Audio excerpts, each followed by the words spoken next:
Monica Spear, 20 Miss Venezuela. Come on over, Venezuela. ¿Te gustaría ir a Venezuela en algún momento? Sí, sí. Me gustaría volver por un año. Y estaban 5 compañeras mías de Miss Venezuela. Y entonces estaban hablando... A sus 18 años, Maa Barre Spear, la hija de la inolvidable Monica Spear, rompe el silencio que mantuvo durante casi toda su vida. Por primera vez, la joven sobreviviente de uno de los crímenes más impactantes de América Latina se atreve a hablar. Y lo que está a punto de confesar no es lo que nadie esperaba. Durante años, su nombre estuvo envuelto en versiones contradictorias, investigaciones cuestionadas y un caso que muchos aseguran nunca se esclareció del todo. Hoy, Maya enfrenta los rumores que siempre rodearon la muerte de su madre. Desde las supuestas negligencias en la autopista hasta las teorías que apuntaban a que no fue un simple robo, sino algo mucho más oscuro, más planificado y más cercano. Pero eso no es todo. Hoy. En este video, Maya también revelará cómo creció cargando la sombra mediática del caso, las polémicas sobre la protección que recibió tras el crimen, los debates sobre quién debía hacerse cargo de ella y las tensiones familiares que nunca salieron a la luz. Hasta ahora.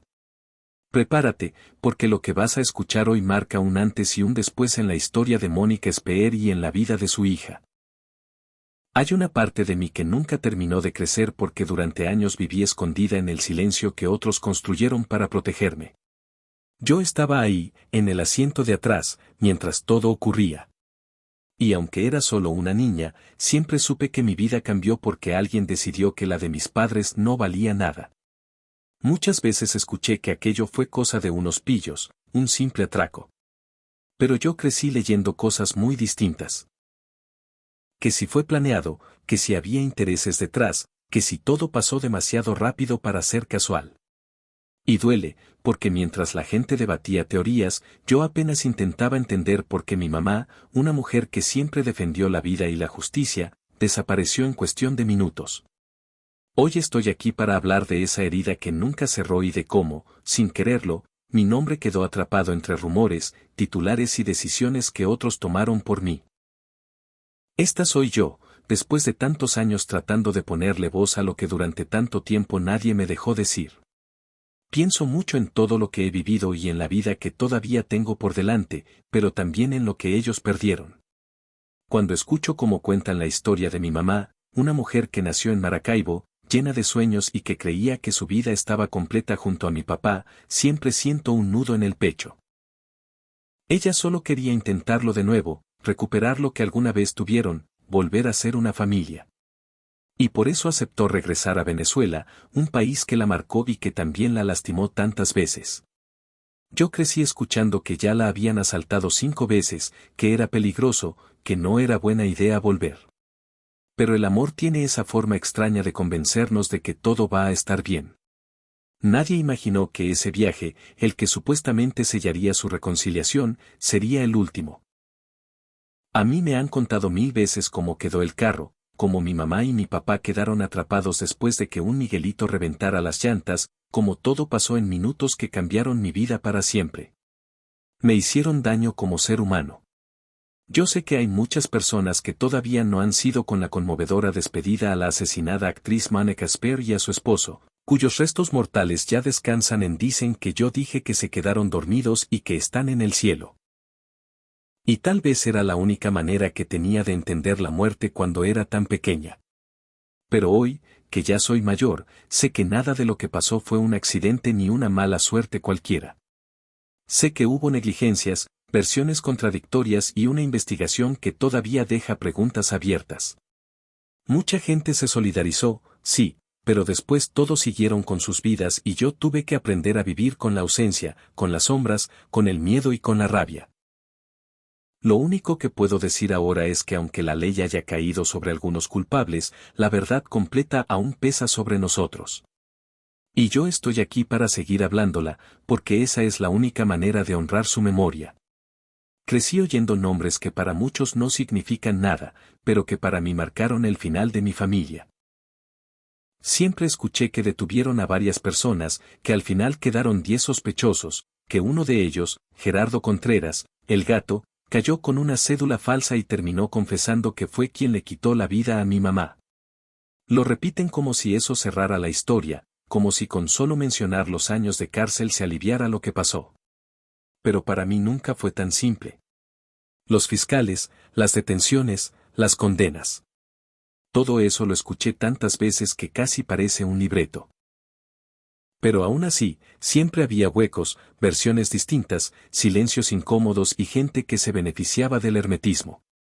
Recuerdo cuando salió la confesión de uno de ellos en 2023, como todos decían que por fin había una verdad, pero yo solo sentí que reabrían una herida que jamás había sanado. Y encima de todo estaban los rumores, esos que decían que mi mamá estaba metida en un ajuste de cuentas, que había rechazado a alguien poderoso o que un delincuente enamorado la había atacado por venganza. Yo crecí escuchando esas cosas como si fueran reales, como si fuera posible que una mujer como ella mereciera morir por una historia inventada por personas sin escrúpulos. La verdad es que nada de eso consuela ni justifica ni explicar.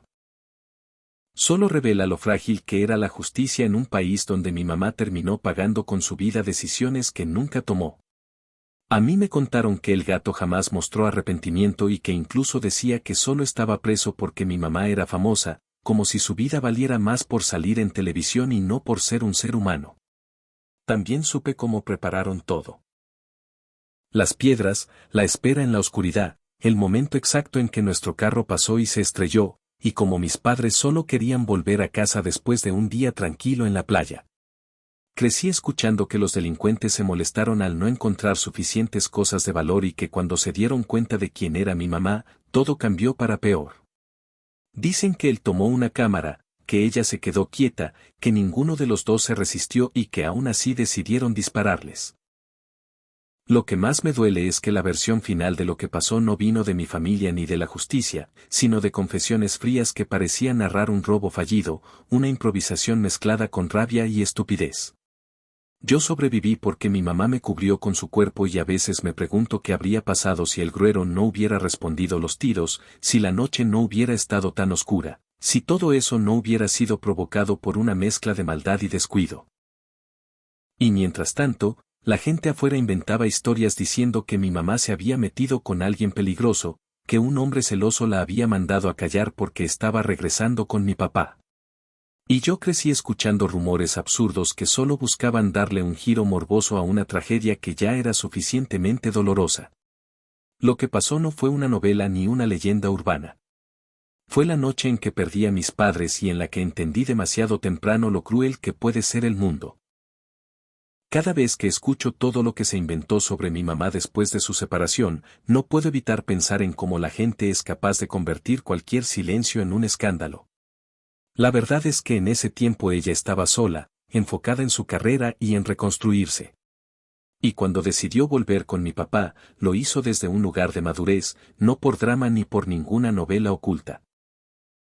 Pero cuando ocurrió el crimen, todo se descontroló y las versiones empezaron a multiplicarse, como si el dolor de mi familia fuera combustible para que otros jugaran a ser expertos.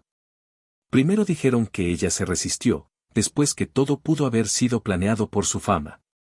Y aunque las autoridades lo descartaron rápido en redes, la gente siguió alimentando teorías, incluso esa del gruero armado que, según algunos, empeoró la situación. Yo crecí escuchando esas cosas como si fueran verdades, cuando lo único cierto es que mis papás intentaron salvarse escondiéndose dentro del carro y que la suerte no estuvo de su lado. A veces pienso en lo irónico que es que alguien que amaba tanto a Venezuela, que siempre regresaba pese al peligro, terminara perdiendo la vida allí. Mi mamá era una mujer que nació en Maracaibo, que creció feliz entre hermanos, que enamoraba con sus ojos y su presencia, que fue descubierta casi por accidente y que terminó convirtiéndose en actriz en un país obsesionado con sus reinas de belleza. Ella hizo sacrificios por mí. Dejó su carrera un año entero solo para ser mamá. Y aún así, su final quedó reducido a titulares, rumores y juicios apresurados. Después de lo que pasó, todos hablaban de combatir la violencia, de proteger a los que no tienen voz. Pero yo crecí con la sensación de que nadie podía devolverme lo que perdí ni explicar por qué una historia tan luminosa terminó así. Y tal vez por eso hoy elijo hablar yo con mi propia voz, para que mi mamá sea recordada por su vida y no solo por la forma cruel en que se la arrebataron. A veces todavía escucho a la gente decir que la manera en que mataron a mi mamá fue tan brutal que les partió el alma. Y aunque lo digan con buena intención, para mí esas palabras se sienten como un eco que no termina de apagarse. Su muerte estremeció a todo un país porque era una figura pública, sí, pero también porque reveló algo que muchos venezolanos viven todos los días en silencio. El 6 de enero de 2014 dejó de ser una fecha común para convertirse en el día en que la violencia se llevó a una mujer que había construido su vida con esfuerzo, alegría y determinación, y que soñaba con inspirar a otras mujeres como ella. Recuerdo ver imágenes de marchas, gente en las calles protestando, personas llorando, a una madre, a una actriz, a una reina de belleza que representaba esperanza para muchos, mientras yo apenas podía entender por qué la vida me había cambiado para siempre. Mi mamá era luz, era calma, era una persona que abrazaba con el alma. Y su funeral cerró un capítulo que nunca pedí vivir, un capítulo lleno de cámaras, aplausos tristes y despedidas que no deberían existir para alguien tan joven. Siempre dicen que ella tenía mucho por enseñar, pero quienes realmente necesitamos fortaleza fuimos los que nos quedamos atrás, tratando de reconstruirnos entre tanta ausencia. Y con el tiempo fui sabiendo más.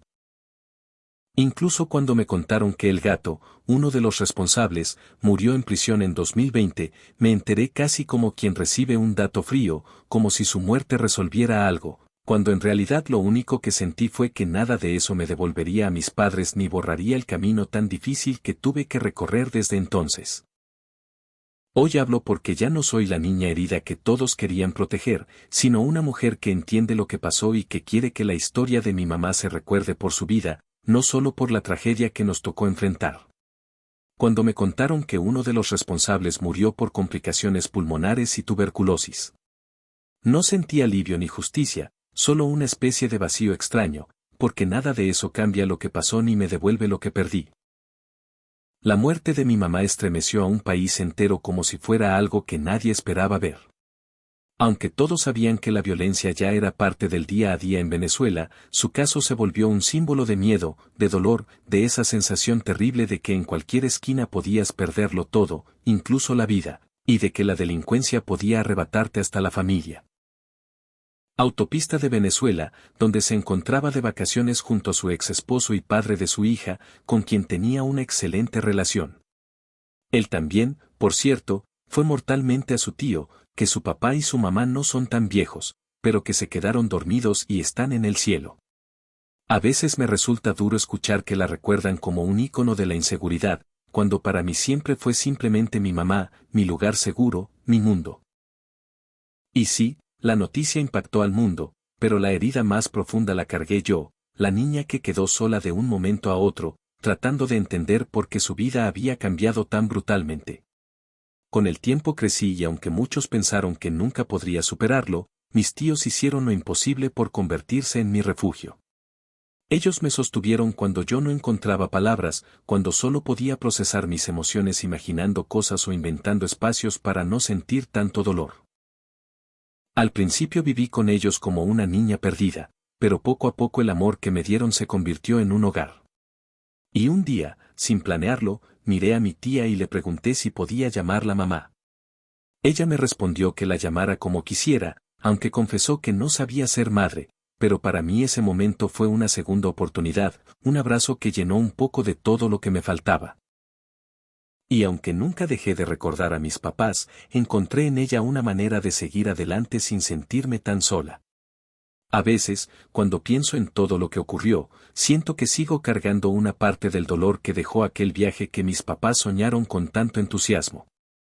Ellos querían recorrer Venezuela juntos, volver a conectar como familia y jamás imaginaron que esa aventura terminaría en la oscuridad de una carretera donde alguien decidió colocar piedras para detenerlos. Yo estaba en el asiento de atrás. Y aunque era muy pequeña, hoy entiendo que lo único que hicieron fue protegerme, porque nunca se trató de defender objetos, sino de intentar salvar mi vida.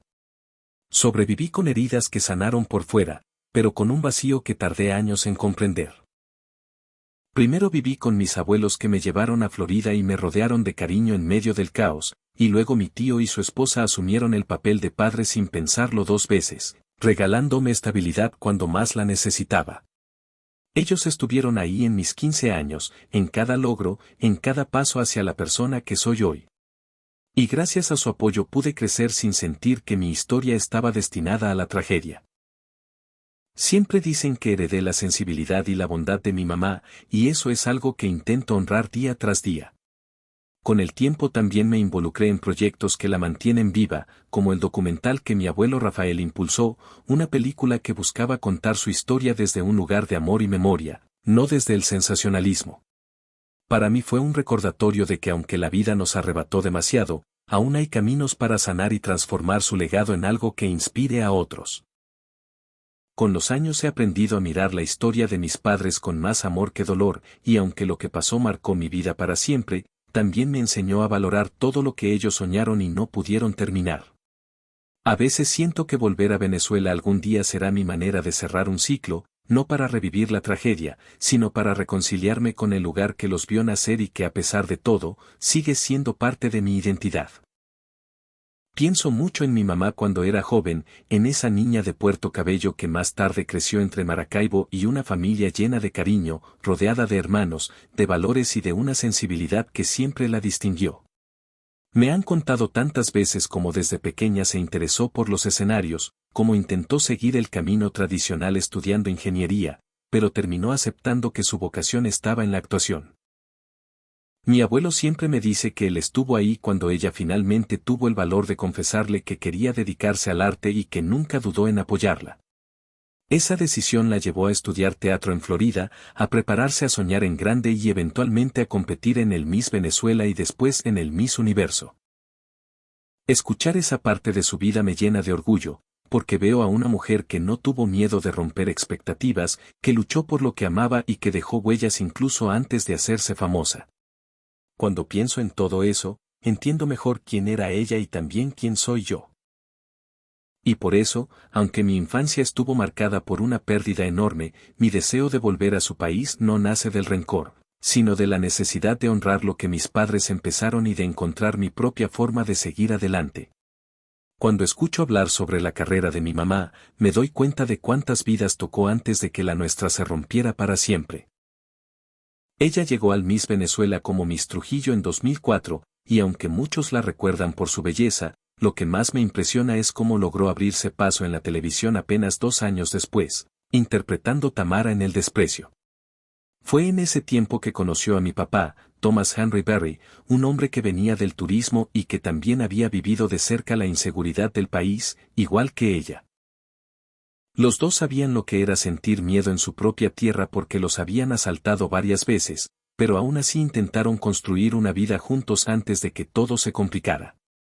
Mi mamá consiguió su primer gran protagónico en Mi Prima Ciela, y ahí fue cuando Venezuela realmente la adoptó, cuando la gente empezó a verla como alguien cercana, humana, auténtica. Se casó con mi papá. Yo llegué al mundo en 2008 y su vida parecía encaminada hacia algo bonito, lleno de proyectos y crecimiento. Recuerdo que me contaban con orgullo cómo en 2009 volvió a la televisión interpretando a Micaela en La Mujer Perfecta, un papel que significó muchísimo porque mostraba una realidad poco entendida, la del síndrome de Asperger. Mi mamá siempre tuvo una sensibilidad especial y creo que por eso pudo interpretar a una joven tan distinta, con tanta verdad y honestidad. Cada vez que veo imágenes de esa etapa, siento que ella estaba exactamente donde quería estar, usando su talento para abrir conversaciones, para representar a quienes no tenían voz, y eso me hace entender de dónde viene mi fuerza. Hoy, incluso después de todo lo que nos pasó, cuando veo todo lo que mi mamá logró en tan poco tiempo, entiendo por qué tanta gente la recuerda con tanto cariño. Ella no solo fue una actriz talentosa, también fue una mujer que asumió historias difíciles con una sensibilidad que pocas personas tienen. Recuerdo que me contaban cómo interpretó a personajes que enfrentaban discriminación, luchas internas y realidades sociales complejas, y cómo gracias a eso terminó convertida en embajadora de organizaciones que defendían a personas con autismo y condiciones especiales. Después vinieron novelas como Calle Luna, Calle Sol, donde dio vida a María Esperanza, Una joven humilde que representaba miles de mujeres venezolanas y más tarde participaciones en RCTV y su contrato con Telemundo, que la llevó a conquistar un público diferente. Me gusta pensar que cada paso que dio en su carrera fue una forma de abrir puertas y romper estereotipos, porque así la describen quienes trabajaron con apasionada, disciplinada y profundamente humana. Cuando finalmente decidió tomarse un respiro después de Pasión Prohibida, también fue un acto de amor, porque ese tiempo permitió que mis padres se reencontraran después de 1 año y medio separados. Esa reconciliación fue importante para ellos y para mí, porque volvimos a sentirnos como una familia. Por eso decidieron viajar a Venezuela, un país que siempre los hizo felices y donde planeaban comenzar de nuevo. Saber eso hoy me conmueve mucho porque me recuerda que antes de la tragedia hubo un momento bonito, una oportunidad real de unirnos otra vez. Y aunque no terminó como esperaban, ese deseo de volver a empezar es algo que guardo como un tesoro. A veces pienso en cómo habría cambiado todo si mi mamá hubiera logrado cumplir su sueño de hacer cine, porque justo antes del viaje había recibido una propuesta para participar en un cortometraje y estaba ilusionada como una niña revisando guiones y organizando maletas mientras hablaba de lo que venía.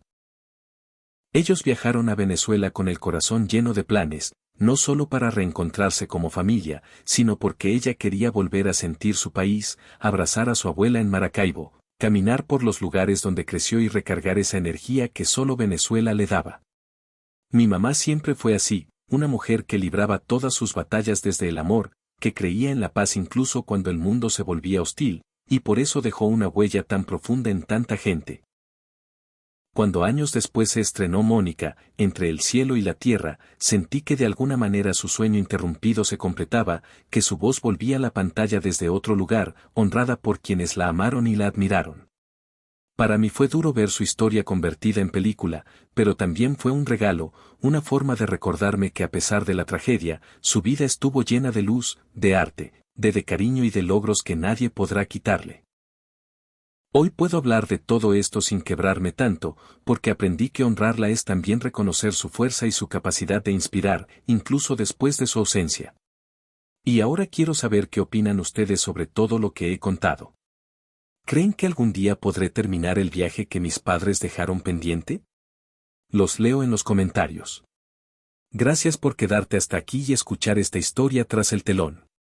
No olvides darle like, activar la campanita y suscribirte. También comparte esta historia si crees que necesita ser escuchada. Hasta la próxima.